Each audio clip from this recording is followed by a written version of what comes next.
បាទសូមគោរពជំរាបសួរក៏ដូចជាសួស្តីទៅកាន់ប្រិយមិត្តដែលជាអ្នកស្នេហាវិស័យទូងើកូនខ្មែរក៏ដូចជាអ្នកគ្រប់គ្រងភេទទូងើកូនខ្មែរទាំងអស់គ្នាផងដែរអញ្ចឹងនេះគឺជាសកម្មភាពក្នុងការចុះសាកល្បងរលបឿននិងជាការវឹកហាត់របស់បងកីឡាករចំណុះទូករបស់វត្តពោធិថ្លឹងដែលស្ថិតនៅក្នុងស្រុកខ្សាច់ខេត្តឃ្លាំងនៃទឹកដីបងប្អូនខ្មែរក្រមរបស់យើងណាពុកម៉ែបងប្អូនទាំងអស់គ្នាអញ្ចឹងសម្រាប់ទូកមួយគ្រឿងនេះគឺជាប្រភេទទូកលើកក្តារដែលទៅតែធ្វើការជួសជុលនិងកែសម្រួលហើយដោយ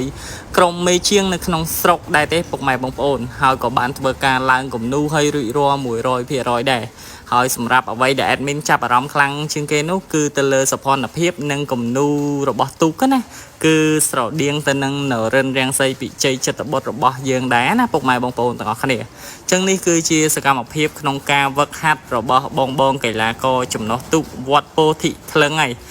យគាត់បានត្រៀមខ្លួនឲ្យរួចរាល់ហើយព្រោះនៅខាងបងប្អូនខ្មែរក្រមរបស់យើងគឺចិត្តដល់កម្មវិធីបុណ្យអុំទូកដែរហើយ